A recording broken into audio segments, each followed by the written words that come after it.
ಎಲ್ರಿಗೂ ನಮಸ್ಕಾರ. ಆತ್ಮೀಯ ನನ್ನ ಅತಿಥಿ ಉಪನ್ಯಾಸಕರು ಬಾಂಧವರೇ, ಇಂದು ಶಾಸಕರ ಭವನದ ಸಮ್ಮೇಳನ ಸಭಾಂಗಣದಲ್ಲಿ ರಾಜ್ಯದ ಎಲ್ಲ ಜಿಲ್ಲಾ ಅಧ್ಯಕ್ಷರುಗಳ ಮತ್ತು ಪ್ರಮುಖರ ಒಂದು ರಾಜ್ಯ ಮಟ್ಟದ ಪ್ರಮುಖವಾದಂತಹ ಒಂದು ಸಭೆಯಲ್ಲಿ ಭಾಗವಹಿಸಿದ ಎಲ್ಲ ಅಧ್ಯಕ್ಷರುಗಳಿಗೆ ಪ್ರಮುಖರಿಗೆ ನಾನು ನಮಸ್ಕಾರ ತಿಳಿಸ್ತಾ, ಆತ್ಮೀಯ ನನ್ನ ಅತಿಥಿ ಉಪನ್ಯಾಸಕರು ಬಾಂಧವರೇ, ಇವತ್ತಿನ ಸಭೆಯಲ್ಲಿ ಬಹಳ ಪ್ರಮುಖವಾಗಿ ಚರ್ಚೆ ಆದದ್ದು ಏನಂದ್ರೆ, ಏನು ಬಹಳಷ್ಟು ಜನ ಹೋರಾಟಕ್ಕೆ ಕರೆ ಕೊಡಬೇಕು ಅಂತೇಳಿ ಬಹಳಷ್ಟು ಜನ ಕುತೂಹಲದಿಂದ ಕಾಯ್ತಾ ಇದ್ದಾರೆ ಮತ್ತು ಸಲಹೆ ಸೂಚನೆ ಕೊಡ್ತಾ ಇದ್ದಾರೆ. ಆದ್ಮೇಲೆ ನಮಗೆಲ್ಲ ಗೊತ್ತಿರುವಂತೆ ಸರ್ಕಾರಕ್ಕೂ ಕೂಡ ನಿರಂತರವಾಗಿ ನಾವೇನು ಸಂಪರ್ಕದಲ್ಲಿದ್ದೇವೆ. ಅದು ಕಾನೂನು ಸಚಿವರು ಇರ್ಬೋದು, ಮುಖ್ಯಮಂತ್ರಿಗಳಿರ್ಬೋದು, ಉಪಮುಖ್ಯಮಂತ್ರಿಗಳಿರ್ಬೋದು, ಮತ್ತು ಉನ್ನತ ಶಿಕ್ಷಣ ಸಚಿವರು ಇರ್ಬೋದು, ಉನ್ನತ ಶಿಕ್ಷಣ ಇಲಾಖೆ ಅಧಿಕಾರಿಗಳಿರ್ಬೋದು, ಅವರ ಸಲಹೆಯಂತೆ ಸರ್ಕಾರ ಏನೋ ಒಂದು ಮಾಡುತ್ತೆ ಅಂತಕ್ಕಂಥ ನಿಟ್ಟಿನಲ್ಲಿ ನಾವು ಕೂಡ ಕುತೂಹಲದಲ್ಲಿದ್ದೇವೆ. ಅಲ್ಲಿವರೆಗೂ ಕೂಡ ನಾವು ಕಾಯ್ತಾ ಇದ್ದೇವೆ. ದಯವಿಟ್ಟು ಯಾರು ಕೂಡ ಅಧೈರ್ಯಗೊಳ್ಳಬಾರದು. ಮತ್ತೊಮ್ಮೆ ತಮ್ಮಲ್ಲಿ ನಾನು ಮನವಿ ಮಾಡಿಕೊಳ್ತೇನೆ. ಈಗಾಗಲೇ ಇವತ್ತು ಕಾನೂನು ಸಚಿವರು ಕೂಡ ನಾವು ಮನವಿ ಮಾಡ್ಕೊಂಡು ಬಂದಿದ್ದೇವೆ. ಸರ್, ಬಜೆಟ್ ಗಿಂತ ಪೂರ್ವದಲ್ಲಿ ಆದರೂ ಅನೌನ್ಸ್ ಮಾಡಬೇಕು, ಬಜೆಟ್ ನಲ್ಲಿ ಆದರೂ ಅನೌನ್ಸ್ ಮಾಡಬೇಕು.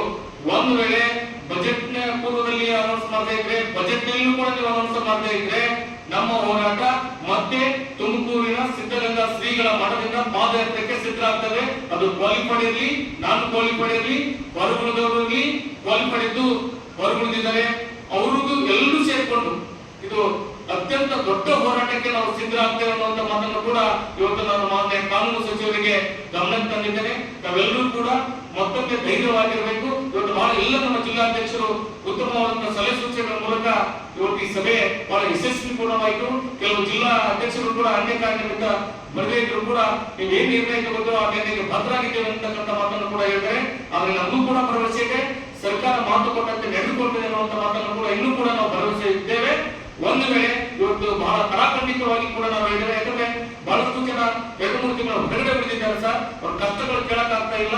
ದಯವಿಟ್ಟು ನಿಮ್ಮ ಮಾತಿನಿಂದ ನಾವು ಕೂಡ ಆದ್ರೆ ಈ ತರ ಹೇಳ್ಕೊಂಡು ನಾವು ಸರ್ಕಾರ ಮಾಡಲ್ಲ ಅಂತ ಕೂಡ ನಾವು ಬಯಸಿಲ್ಲ, ಮಾಡ್ತೀವಿ ಅಂತ ಬಯಸಿದ್ದೇವೆ. ಆದ್ರೆ ಆದಷ್ಟು ಬೇಗ ಅದನ್ನ ಘೋಷಣೆ ಮಾಡಬೇಕು. ಇಲ್ಲ ಇದ್ರೆ ನಾವು ಬಜೆಟ್ ನೊಳಗನ ಅಥವಾ ಬಜೆಟ್ ನಂತರ ನೀವು ಪ್ರಶ್ನೆ ಮಾಡಿದ್ರೆ ಅದು ನಮಗೆ ತಡ್ಕೊಳಕ್ ಆಗಲ್ಲ. ನಮ್ಮ ಹೋರಾಟ ಶತ ಸಿದ್ಧವಾಗಿದೆ, ಹೋರಾಟ ಮಾಡುವುದು ಶತ ಸಿದ್ಧ ಅಂತ ಕೂಡ ನಾನು ಇವತ್ತು ಕಾನೂನು ಸಚಿವರು ಕೂಡ ನಾನು ಮನವಿ ಮಾಡಿಕೊಂಡಿದ್ದೇನೆ. ದಯವಿಟ್ಟು ಕೂಡ ತಾವೆಲ್ಲರೂ ಇರಬೇಕು, ಏನು ಧೈರ್ಯವಾಗಿರ್ಬೇಕು ಅಂತ ಈ ಮೂಲಕ ತಮ್ಮಲ್ಲಿ ಮನವಿ ಮಾಡ್ಕೊಳ್ತೇನೆ. ಯಾಕಂದ್ರೆ ಇದೊಂದು ಮತ್ತೆ ಏನು ಈ ತರ ಅಂತ ನೀವೆಲ್ಲ ಚರ್ಚೆ ಆಯ್ತು ಅಂತ ಅನ್ಕೋಬೇಡಿ. ಯಾಕಂದ್ರೆ ನಮಗೂ ಒಂದು ತಾಳ್ಮೆ ಇದೆ, ಆ ತಾಳ್ಮೆ ಮೀರಬಾರದು ಅನ್ನುವಂಥದ್ದನ್ನ ಈಗಾಗಲೇ ಕಾನೂನು ಸಚಿವರಿಗೆ, ಮುಖ್ಯಮಂತ್ರಿಗಳಿಗೆ ಕೂಡ, ಉನ್ನತ ಶಿಕ್ಷಣ ಸಚಿವರು ಕೂಡ ನಾವು ಮನವಿ ಮಾಡ್ಕೊಂಡಿದ್ದೇವೆ.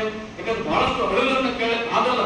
ಅಧಿಕ ಉಪನ್ಯಾಸಕರು, ವಿಶೇಷವಾಗಿ ನಾನ್ ಕ್ವಾಲಿಫೈಡ್ ಇರ್ಬೋದು, ಕ್ವಾಲಿಫೈಡ್ ಇರ್ಬೋದು, ಎಲ್ಲರೂ ಕೂಡ ನಾವೇನು ಈ ಪಾಠ ಮಾಡ್ತಾ ಇದ್ರು ಕೂಡ ಅವ್ರಿಗೂ ಕೂಡ ನೆಮ್ಮದಿ ಇಲ್ಲ. ಕೆಲವೊಂದು ಕಾಲೇಜುಗಳಲ್ಲಿ ಪ್ರಾಂಶುಪಾಲರ ಒತ್ತಡ, ಕಿರುಕುಳ, ಹೆಚ್ಚುವಳಿಗಳ ಕಿರುಕುಳ, ಕೆಲವೊಂದು ಕಾಲೇಜುಗಳಲ್ಲಿ ಅವ್ರಿಗೆಲ್ಲರೂ ಕೂಡ ಒಂದು ಕಠಿಣ ಕ್ರಮ ಕೈಗೊಳ್ಳಬೇಕು ಅನ್ನುವಂತ ಮೂಲಕ ನಾನು ಒಂದು ಕಾನೂನು ಸಚಿವರು ಕೂಡ ನಾನು ಮನವಿ ಮಾಡ್ಕೊಂಡಿದ್ದೇನೆ. ಉನ್ನತ ಶಿಕ್ಷಣ ಸಚಿವರು ಕೂಡ ನಾನು ಮನವಿ ಮಾಡ್ಕೊಂಡಿದ್ದೇನೆ.